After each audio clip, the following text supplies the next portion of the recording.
কণ্ঠতুলির টানে এঁকেছি গ্রিক প্রেম কথা জিউস ও ক্যালিস্টো। এই আখ্যানটির অবলম্বনে কথাকার আমি মালা পাল শুরু করছি গল্পের তৃতীয় খণ্ড ও শেষ ভাগ। আমরা জানি সুন্দরী ক্যালিস্টো রণপটীয়সী দেবী ডায়নার প্রধান সহচরী। শিকারে বেরিয়ে এক মৃগ শাবকের পেছনে ছুটতে ছুটতে সে গভীর অরণ্যে হারিয়ে যায় ও দলচ্যুত হয়।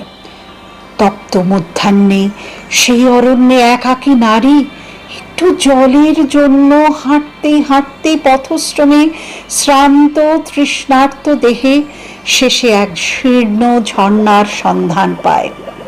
সেখানে তৃষ্ণার জল পেয়ে তৃপ্ত হয়ে একাকী সুন্দরী তপ্ত দ্বীপ্রহরী সেই স্বচ্ছ ঝর্ণার জলে অবগাহন করে শয্যা নেয়। দেবরাজ জিউস প্রেমিক পুরুষ, সৌন্দর্যের পূজারী, সেই অপূর্ব নারী দেহের সৌন্দর্যে মোহিত হয়ে ডায়নার ছদ্মবেশে ক্যালিস্টোকে বাহু পাশে বেঁধে ফেলেন। শত অনুনয় বিনয়ও তার মায়া হয় না। পরে তৃপ্ত হয়ে কুমারীর সৌন্দর্যের সবটুকু ভোগ করে অলিম্পাস পর্বতে ফিরে যান। ক্যালিস্টো সেই প্রেমের আগুনে জ্বলে পুড়ে পুড়ে থাকেন। মাথার উপর তখন মোহময়ী পূর্ণ জ্যোৎস্নাকর।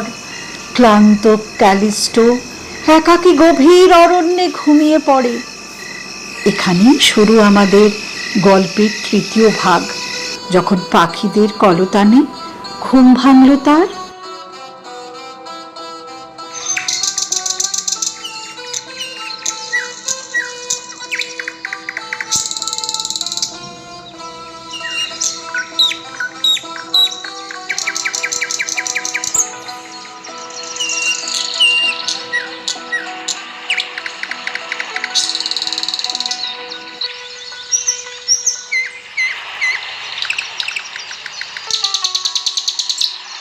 ক্যালিস্টোর পাখিদের কলতানে ঘুম ভাঙল। চোখ মেলে দেখল বহু পূর্বেই প্রভাত হয়েছে। ধীরে ধীরে গত রাত্রির কথা মনে পড়ল। এতক্ষণে যেন সব লজ্জা পেয়ে বসল তাকে। গত রাত্রেই তার জীবনে যে অসর্বনাশের সূচনা হয়েছে, কি তার পরিণাম।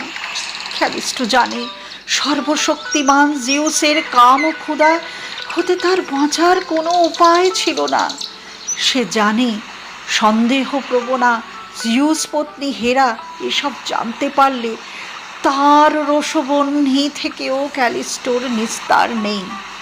ওদিকে ডায়নাও যদি এসব কথা জানতে পারে, তবে সেখান থেকেও তার শাস্তি এড়ানোর উপায় নেই। কাকে সে দোষী করবে ভেবে পেল না। এক এক সময় তার নিজের ওপরই রাগ হচ্ছিল। কেন যে সে দিগ্ভ্রান্তের মতো এই নির্জন বনমাঝে ছুটে এলো? কেনই বা স্বচ্ছ সরোবরের শীতল জলধারা দেখে লোভীর মতো স্নানে লিপ্ত হলো? নিজেকে সে বারংবার ধিক্কার জানালো। আত্মধিক্কারে জর্জরিতা, আত্মগ্লানিতে জীর্ণা বিষণ্ণা লজ্জিতা অসুখী ক্যালিস্টো অরণ্যেই কালাতিপাতের বাসনায় আর গভীর অরণ্যে হারিয়ে গেল। প্রকৃতিতেও চলে ঋতু পরিবর্তন, কিন্তু প্রকৃতির এই নববাহারেও বিমর্ষ। একাকিনী ক্যালিস্টো আপন লজ্জা ঢাকতে তখনও দিন রাত্রি অতিবাহিত করে আরও নির্জন বনান্তে। আসন্ন মাতৃত্বের আভাসে দেহ তার সজাগ। কুমারী মাতৃত্ব কারি বা কাম্য, অথচ মাতৃত্বেই নারীর বিকাশ। কলঙ্কিত মাতৃত্ব ঢাকতে ক্যালিস্টো যখন একদা দিঘি পাড়ে এক তরুমূলে নিভৃতে চিন্তান্বিতা, ঠিক তখনই তার চমক ভাঙে ডায়নার ডাকে। সখী, তুমি এখানে এইভাবে একা বসে আছো, আর আমরা তোমাকে কতদিন ধরে কত জায়গায় খুঁজে বেড়াচ্ছি। সেই যে মৃগয়াকালে বনমাঝে কোথায় হারিয়ে গেলে, তারপর থেকে আর তোমায় কোথাও খুঁজে পাইনি। উত্তরে ক্যালিস্টো ছুটে পালাতে চাইল, পালিয়ে বাঁচতে চাইল, বাঁচাতে চাইল আত্মসম্মান। এক্ষুনি তো সব জানাজানি হয়ে যাবে। এই কালিমা নিয়ে সে কেমন করে ডায়নার পাশে গিয়ে দাঁড়াবে, কিন্তু কিন্তু পালিয়ে সে যেতে পারে না। ডায়নার আদেশে অন্য সহচরীরা তাকে ধরে নিয়ে আসে। ক্যালিস্টোর এহেন আচরণে ডায়না বিস্মিতা হলো। পথশ্রমের ক্লান্ত ডায়না সেই মুহূর্তে সমস্ত ঘটনাটিকে হালকাভাবেই গ্রহণ করে। সম্মুখে প্রবাহিতা নীল দিঘি, স্বচ্ছ স্রোতস্বিনী, এমন শীতল মধুর জলে স্নান না করে পারা যায়? প্রত্যেকে জলে ঝাঁপিয়ে পড়ে। অনেকক্ষণ জলক্রীড়ার পর হঠাৎ ডায়নার নজরে পড়ে সকলে স্নানে মগ্না, অথচ ক্যালিস্টো এখনো সেই একইভাবে চিন্তিতা বিষণ্ণা হয়ে সরোবর তীরে বসে আছে। সখী, তুমি এখনো এভাবে বসে আছো কেন? ডায়নার ডাক দেয়, এসো, এই শীতল জলে স্নান করে নিজেকে গ্লানিমুক্ত করো, তৃপ্ত হও পবিত্র অবগাহনে। কিন্তু ক্যালিস্টোর দিক থেকে কোনো সাড়া আসে না। সে তখনও প্রস্তরায়িত মূর্তির মতো একভাবে সমাসীন। সহাস্যে রঙ্গ অভিলাষিনী ডায়না তখন অন্যান্য সহচরীদের আদেশ দেয়, যাও, ওই বিমর্ষা নারীকে এক্ষুনি ধরে আনো, জোর করে টেনে নামাও, ওকে বলো এক্ষুনি যেন আমার জলক্রীড়ার সঙ্গিনী হয়। হাটকে ওঠে ক্যালিস্টো। হে কি আদেশ দেবী ডায়না! যে লজ্জা গোপন রাখতে সে সদা ব্যস্ত, এক্ষুনি তো তার বহিঃপ্রকাশ ঘটবে। না না না, তা হয় না দেবী। ক্যালিস্টো অনুনয় করে, আমাকে ক্ষমা করো, আমি আজ এই মুহূর্তে তোমার জলক্রীড়ার সঙ্গিনী হতে পারছি না, আমি অসুস্থা। কলহাস্যে মুখরিতা ডায়না বলেন, হে তোমার ছল সখী, এ তোমার অভিমান, এসো, নেবে এসো। হায় দলনেত্রী, তুমি কি করে বুঝবে কোথায় আমার বাধা? কিন্তু দলনেত্রী বুঝতে চাইলেন না এত কিছু। সহচরীদের আদেশ দেন, এই অনমনীয়ান রমণীকে এক্ষুনি বিবস্ত্রা করো আমার সম্মুখে, বলপ্রয়োগে ওকে জলে নামাও। এতক্ষণ ঠিক এই ভয়ই করছিল ক্যালিস্টো। ডায়নাকে সে চেনে, ডায়নার মেজাজ সে জানে, আর তার আদেশের ক্ষমতাও তার পরিচিত। দেহের সর্বশক্তি দিয়ে নিজেকে বাঁচানোর চেষ্টা করে ক্যালিস্টো। অচিরেই হার মেনে লজ্জাতুরা বিবস্ত্রা রমণী দু হাতে মুখ ঢেকে বসে পড়ে। পরিপূর্ণ দিবালোকে উন্মুক্ত সত্যের মতো প্রকট হয়ে পড়ে সব কিছু। ছি ছি ছি ছি, হে কি মহাপাতকীর কাজ করেছিস তুই! কুমারী মাতার কোনো স্থান নেই আমার দলে। মানুষ চক্ষে সব কিছু দেখতে পেলেন ডায়না, বুঝলেন এ কার কাজ, কিন্তু রণদেবীর কোনো ক্ষমতাই নেই সর্বশক্তিমানের বিরুদ্ধে কোনো কিচ্ছু করার। তাই তার সমস্ত রোষবন্যী এই কলঙ্কিতা অথচ নিরীহ নিষ্পাপ নারীকে পুনরায় বিধ্বস্ত করল। তার আকুল মিনতিতেও ডায়না তাকে দলে ঠাঁই দিলেন না। শক্তিমানের অপরাধের শাস্তি চিরকালই দুর্বলকে বহন করতে হয়। দলচ্যুতা হয়ে, সমাজচ্যুতা হয়ে হারিয়ে যেতে হলো ক্যালিস্টোকে গভীর অরণ্য হতে গভীরতর অরণ্যে। দিন যায়, রাত আসে, একে একে অতিবাহিত হয় মাসগুলি। অবশেষে দক্ষিণী ক্যালিস্টো জন্ম দেয় এক পুত্রের, আরকাস। জিউসের ঔরসে ক্যালিস্টোর গর্ভজাত পুত্র আরকাস। এই অনুপম রূপবান দেব ঔরসজাত পুত্রের মুখ দেখে দলপরিত্যক্তা দক্ষিণী নারী নিজ অদৃষ্টের সব দুঃখ ভুলতে চেয়েছিল। কিন্তু দুঃখের আবর্তে জড়িয়ে পড়া ক্যালিস্টোর অদৃষ্ট বুঝি লেখা হয়েছিল অন্যভাবে। সমস্ত ঘটনা জিউস পত্নী হেরা অনেক আগেই জানতে পেরেছিলেন, এতদিন তিনি এই মুহূর্তটির জন্যেই অপেক্ষা করেছিলেন। শাস্তি দেবার এই তো চরম মুহূর্ত। মাতৃক্রোড় থেকে তার নবজাতককে ছিনিয়ে নেবার মতো চরম শাস্তি নারীর জীবনে আর কি আছে? স্বামীর ওপর জমে থাকা সমস্ত রাগের উন্মত্ততা নিয়ে ছুটে এলেন হেরা সদ্য প্রসবা রমণীর শিয়রে। তীব্র কেশাকর্ষণে তুলে ধরলেন ক্যালিস্টোকে, তারপর শরীরের সমস্ত শক্তি প্রয়োগে ভূতলে নিক্ষেপ করলেন। না না না, মরে না ক্যালিস্টো, কিন্তু পরিবর্তে পায় এক মৃত্যুতুল্য যাতনা। ভূপৃষ্ঠ হতে মুখ তুলে নিজেই নিজের রূপ দেখে চমকে ওঠে। না না দেবী, এত বড় অভিশাপ দিও না, এভাবে আমার জীবন নষ্ট করে দিও না। বিশ্বাস করো, এতে আমার কোনো দোষ নেই। তোমার স্বামীর প্রতি আমার কোনো লোভ ছিল না, আজও নেই।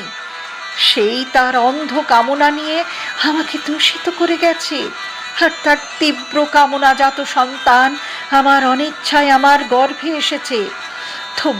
তবু আমি একে নিয়েই, এই সদ্যজাত শিশুকে নিয়েই লোকচক্ষুর অন্তরালে বাঁচতে চেয়েছিলাম। কিন্তু এ তুমি কি করলে? নিদারুণ আক্রোশে মনে প্রাণে অপাবৃদ্ধা এক নারীকে অভিশপ্ত করে ফিরে গেছেন হেরা। আর হেরার অভিশাপে সুন্দরী শ্রেষ্ঠা ক্যালিস্টো নিমেষে পরিবর্তিত হয়েছে এক কুৎসিত দর্শনা দীর্ঘ রোমশ যুক্তা কৃষ্ণময় ভল্লুক। ক্যালিস্টো তার রূপ হারালো, দেহাবয়বের সৌষ্ঠব হারালো, কিন্তু টিকে রইল তার মনটা। পূর্ব মানসিকতা বজায় রেখেই সে ভাল্লুক। প্রতি মুহূর্তে সে বুঝতে পারত সে অভিশপ্তা ক্যালিস্টো। অদম্য ইচ্ছা থাকলেও তার কণ্ঠরুদ্ধ, কাউকে সে তার কষ্টের কথা বলতে পারত না। কেবল দু চোখ বেয়ে নেমে আসত অশ্রুধারা। এমনি করেই মন্দভাগ্যা ভল্লুক রূপী ক্যালিস্টো তার পুত্রকে সেখানেই রেখে হারিয়ে গেল বনের গভীরে। যে গভীর অরণ্যে একদিন সে তার অনিন্দ রূপরাশিনী ডায়নার পার্শ্ববর্তিনী হয়ে গৌরবান্বিতা ছিল, আজ সেখানে সে নিতান্তই এক কুৎসিত দর্শনা ভল্লুক হয়ে পশু জীবন যাপন করতে লাগলো। কোনো কিছুতেই সময় থেমে থাকে না। ক্যালিস্টোর গর্ভজাত জিউস পুত্র আর্কাস এখন এক পরম রূপবান শক্তিবান যুবক। ধমনীতে বইছে তার জিউসের রক্তধারা, তাই সে দেহ যেমন তেজোদ্দীপ্ত তেমনি সূর্যে উদ্ভাসিত।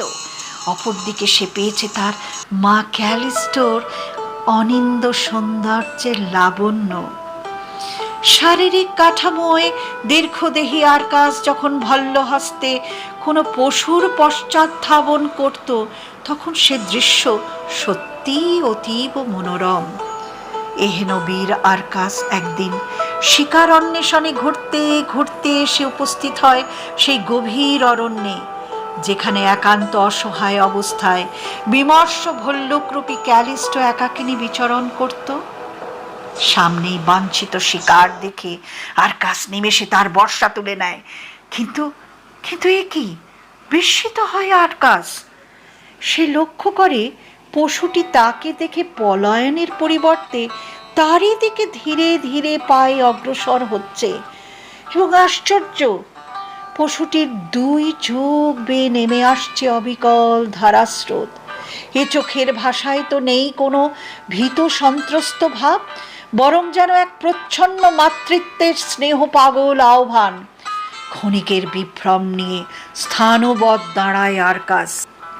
উদ্যত বর্ষাফল রৌদ্রালোকে চিকচিক করতে থাকে। তীক্ষ্ণ ধার অস্ত্রে পশুটির হৃদয় বিদীর্ণ করার কথা যেন সে ভুলে যায়। পশুটির তার কাছে এগিয়ে এসেছে ধীরে ধীরে, অনেক অনেক অনেক কাছে। এতদিনে বুঝি জিউসের বিস্মৃতির চমক ভাঙে। পরে বুঝি বা দুঃখিনী ক্যালিস্টোর কথা। তারই ক্ষণিক উচ্ছৃঙ্খলতার পরিণতি অভিশপ্তা ক্যালিস্টো। রূপ যৌবন হারিয়ে সে আজ এক কুৎসিত দর্শনা ভল্লুক। তারই ক্ষণিক কাম দুর্বলতার ফল, ক্যালিস্টোর দুর্বিষহ জীবনের গ্লানি এবং তারই কৃতকর্মের ফলস্বরূপ পুত্রের হস্তে জননী নিহত হতে চলেছে। অনুত্তপ্ত জিউস নিমেষে কর্তব্য ঠিক করে নিলেন। স্বর্গ হতে নিক্ষেপ করলেন এক প্রবল ঘূর্ণিঝড়ের রথ মা ও ছেলের উদ্দেশ্যে। হেরা যাকে মানুষ হতে পশুকে রূপান্তরিত করেছিলেন, আজ জিউসের আশীর্বাদে ক্যালিস্টো পুনরায় ফিরে পায় তার হারিয়ে যাওয়া রূপ যৌবন। অভিশপ্ত জীবনের গ্লানিযুক্ত ক্যালিস্টো ধীর পায়ে এগিয়ে আসে পুত্রের কাছে। বিস্মিত পুত্রের কাছে সবিস্তারে প্রকাশ করে তার অভিশপ্ত জীবনের দুঃখ গাঁথা। মিলিত মাতা পুত্রকে জিউস পুনর্বার আশীর্বাদ করলেন। অনুতপ্ত জিউস মাতা পুত্রকে পরিণত করলেন স্বর্গীয় আকাশের দুটি উজ্জ্বল নক্ষত্রে। হে সৌভাগ্য কিছুতে বরখাস্ত করতে পারলেন না হেরা। কিন্তু জিউসের বিরুদ্ধে কোনো প্রতিবাদ করার ক্ষমতা হেরার ছিল না। দাম্পত্য জীবনে অসুখী হেরা চিরদিন স্বামীর সঙ্গে কলহ করেছেন, কিন্তু স্বামীর বিরুদ্ধাচরণ করার মতো কোনো তেজ হেরার ছিল না। তাই বরাবরই স্বামীর কৃতকর্মের শাস্তি দিয়েছেন তিনি নিরীহ প্রাণকে। এবারও তাই করলেন। ঈর্ষায় হিংসায় জর্জরিত হেরা ছুটে গেলেন স্বীয় ভ্রাতা সমুদ্র দেবতা পসিডারের কাছে। শাস্ত্র নয়নে করজোড়ে নিবেদন করলেন সমস্ত ঘটনা। বিনীত প্রার্থনা জানালেন যে সমুদ্র দেবতা, একমাত্র তুমিই আমাকে সাহায্য করতে পারো। তুমিই পারো আমার হৃদয়ের প্রজ্বলিত অগ্নিকুণ্ডে বারিধারা নিক্ষেপ করতে। তুষ্ট সমুদ্র দেবতা বললেন, হে দেবী, হে জিউস ভগ্নী ও পত্নী, তোমার প্রার্থনায় আমি পরিতৃপ্ত। তোমাকে বিমুখ রাখার শক্তি আমার নেই। বলো বলো ভগ্নী, আমি তোমার কি কাজে লাগতে পারি? হেরা বললেন, যদি আপনি সন্তুষ্ট আমার প্রতি, যদি আপনি আপনার সহোদরাকে দক্ষিণী দেখতে না চান, তাহলে কথা দিন এই দুটি নক্ষত্র যেন রাত্রি শেষে অন্যান্য নক্ষত্রের মতো সমুদ্র গর্ভে বিশ্রামের জন্য অস্তমিত হতে না পারে। আপনার করুণা ঘন বক্ষে যেন এরা কোনো দিনও আশ্রয় না পায়। এই দুটি বৃহৎ ও ক্ষুদ্র নক্ষত্র যেন অনন্তকাল আকাশের হৃদয়ে চিরবন্দী পাহারাদার হয়ে থাকে। পসিডন বললেন, তথাস্তু ভগিনী। সমুদ্র দেবতা তার কথা রেখেছিলেন। আজও অনন্ত আকাশের বুকে এই নক্ষত্রদ্বয় স্থির অচঞ্চল বন্দি দশা ভোগ করে চলেছে। দিগন্তের অন্তরালে গিয়ে কখনো তারা ক্ষণিক বিশ্রামও নিতে পারে না। আজও তারা আকাশের বুকে উর্সা মেজর এবং উর্সা মাইনর হিসাবে আকাশে জাজ্বল্যমান হয়ে সারা রাত জেগে থাকে।